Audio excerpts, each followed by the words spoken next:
Bonjour, êtres du petit peuple, elfes, fées et corrigans. Un grand merci à tous les nouveaux abonnés, ainsi qu'aux anciens. Merci pour vos likes, vos partages et commentaires qui sont très importants pour faire grandir la chaîne. Alors surtout, n'hésitez pas à partager, ça permet un bon échange en fait. Laissez aussi des commentaires, j'y répondrai avec un grand plaisir. Et donc, on se retrouve aujourd'hui pour les énergies de l'Ita. Donc, je vous souhaite à tous et à toutes un très joyeux Litara, qui correspond donc au solstice d'été, le 21 juin, là où le soleil sera le plus long, la journée la plus longue, puisqu'après, les jours vont continuer à diminuer progressivement pour entrer tout doucement, lentement vers l'automne. Donc l'Ita correspond en fait à cette intensification, comme on dit, cette intensité du soleil, son apogée, d'accord, tout ce qui est très lumineux. Donc on va retrouver, c'est pour ça que je vous ai mis avec le soleil qui est là, toute cette toute cette intensité que l'on a à mettre dans nos projets, toute cette flamme, cette envie, ces envies de réussite, ces envies de projet, etc. Donc là, c'est vraiment ce feu intérieur qui brûle et qui nous emmène vers des choses qu'on a envie de voir s'épanouir. Et ça nous emmène progressivement aussi vers les prochaines récoltes qui seront à l'Unyasad, d'accord. Donc c'est en fait cet amorcement de la prochaine étape que l'on va avoir. Alors on va commencer tout de suite avec le petit oracle de la forêt pour voir quel message nous avons pour ces énergies de feu en fait, d'accord. Nous avons la nuit. Trouvez le confort dans la nuit lorsque le monde s'éteint et que les étoiles brillent. Donc on a quand même les étoiles, c'est assez drôle parce que je vous ai pris celle-ci, et là qu'est-ce qu'on a au-dessus de ce feu de joie, de danser aussi, parce que le 21 juin on fête, c'est la fête de la musique, donc on danse, on est joyeux, il y a vraiment cette joie intérieure aussi, c'est le plexus solaire. Et là donc on a ces étoiles et on nous parle de la nuit, de trouver ce réconfort. Donc c'est vrai que là on est passé d'un extrême à l'autre, on attendait ce printemps qui n'a pas été vraiment là, et là on a d'un seul coup ces grosses chaleurs qui sont là. Donc c'est vrai que quand la nuit arrive, on est beaucoup plus apaisé parce que la chaleur retombe quand même. Donc là, on vous dit de trouver ce confort dans la nuit lorsque le monde s'éteint et que les étoiles brillent, un petit peu pour souffler de ces grosses chaleurs peut-être, et être plus apaisé pour vous endormir, beaucoup plus apaisé aussi peut-être sur les choses que vous voulez mettre en place. C'est vrai que dans la nuit, on peut se poser, on peut réfléchir à ce qu'on a envie de voir fleurir, on a envie de voir aussi s'éteindre, parce qu'on est dans la nuit. Donc là, c'est vraiment mettre toutes ces choses-là, en fait, un petit peu à profit, quand vous êtes au calme. On va continuer avec l'oracle des elfes. J'en ai deux qui sont tombés, donc on va aller voir ce qu'il en est.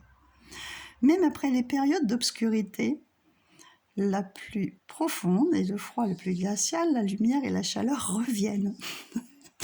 C'est vraiment ça. Là, on est vraiment dans cette grosse chaleur, cette intensification qui est là, qui éclaire nos vies, la lumière, etc. Donc là, on en profite pour mettre les choses en lumière, pour éclairer certaines choses. Alors ensuite, la deuxième, nous avons « Tout est dans tout, rien ne saurait exister indépendamment ». Tout est constamment en développement. Donc là, on a besoin de faire fleurir, de faire grandir, de voir s'épanouir certaines choses dans nos vies.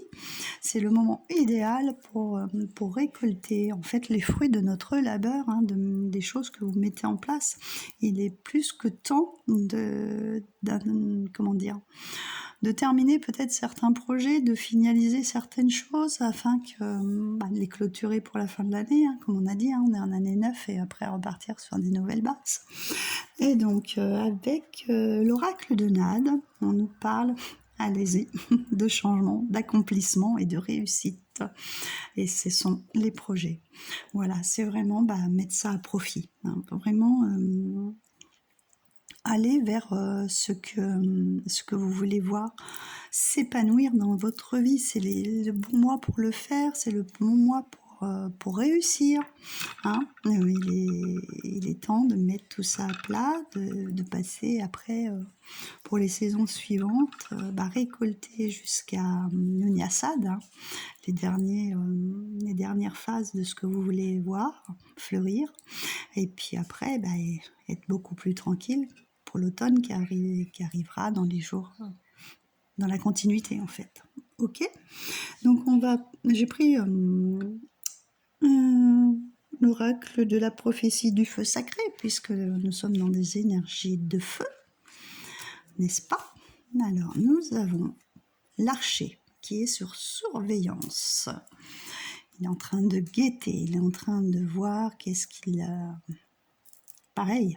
va atteindre comme but. Hein. Il surveille sur quoi il veut aller. La rune médecine, l'unité, sa cible, retrouver son centre, retrouver ses positions. Hein. C'est aussi ça la rune médecine. Le nord, l'est, le sud, l'ouest, ok, la direction. Savoir dans quelle direction il va aller, savoir sur quoi il veut focaliser son énergie, sur quoi il va y mettre toute son intention. Hein. Et donc ensuite, nous avons le chaman avec la connaissance. Donc, ça peut être quelqu'un autour de vous qui vous guide, hein, ça peut être ça, hein, tout à fait, qui, grâce à ses connaissances, qui vous permettent d'avancer, mais ça peut être aussi les connaissances que vous avez acquises pendant tout ce périple, hein, de votre vie, et que maintenant vous savez vraiment sur quoi vous allez cibler, sur quoi vous allez vous recentrer, votre unité à vous. Qu'est-ce que vous voulez dans votre vie ? On va continuer avec un oracle qui est assez assez solaire, assez lumineux. C'est le chemin de la voie pavée d'or.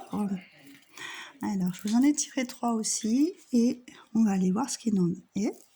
Je suis la vérité. Donc, suivre votre vérité intérieure, être vrai, franc, honnête, dire ce que vous avez à dire aussi, hein, tout simplement. Certaines vérités sont pas toujours bonnes à entendre, mais bon, ça fait réfléchir les gens, ça fait un petit peu cogiter aussi. Et puis en fait, être honnête envers vous-même et envers les autres, je crois que c'est une base primordiale. C'est pas la peine de se cacher derrière des faux semblants pour faire plaisir et puis être très mal dans sa peau. Donc là, on vous invite à dire ce que vous avez à dire, sur ce que vous avez sur le cœur, tout simplement. Ils mettent l'intention, hein. C'est pas faire semblant, hein.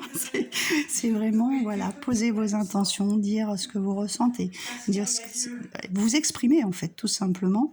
Et qu'est-ce qu'on a derrière ? La flamme de l'inspiration. Waouh, on est encore dans une énergie de feu, hein. Elle est bien enflammée cette-ci, hein. La flamme de l'inspiration. Vous allez être vraiment votre propre vérité, vos intentions sur ce que vous voulez mettre en place, vos projets. Il y a vraiment cette flamme qui est là. Vous allez vous enflammer en fait et comment dire, mener vos projets à bon port, voilà. Et suivre votre voie, mettre tout votre cœur, tout votre âme, hein, comme je vous dis, l'intention. Quand on y met toute son intention, c'est avec ses tripes, c'est avec son cœur. Hein, je vous le dis souvent, j'ai envie d'une maison, il n'y a rien qui va se manifester. Oh, j'ai vraiment envie de cette maison, j'ai envie de la rénover, j'ai envie, on y met l'intention, on y met son cœur, on y met, cette passion, cette flamme, ce désir d'avancer. Donc vos projets, là, c'est vraiment l'intensification. L'ITA, c'est ça, c'est l'intensification de vos énergies, de repasser à l'action, d'en profiter. C'est le moment ou jamais, parce qu'après, les choses vont retomber. On va retomber dans des énergies sur les mois d'automne beaucoup plus ralenties. Donc là, c'est là où on y va à fond, quoi, en fait. Donc voilà pour ces énergies de l'ITA, d'accord. Et puis, comme on voit, hein, on est vraiment dans des énergies de feu. Il y a beaucoup de rouge, hein, comme voilà, ainsi que là, dans celle-ci. C'est vraiment le feu de la passion, le feu de l'action, d'avancer, de mettre les projets en route ou de les finaliser aussi pour certains qui sont déjà en route depuis un petit moment. Et il faut finir les dernières étapes pour voir quelque chose de s'épanouir et fleurir pour l'Unyasad. Voilà pour ces énergies. Je vous souhaite un très bon, joyeux Lita et on se retrouve très bientôt pour une prochaine vidéo.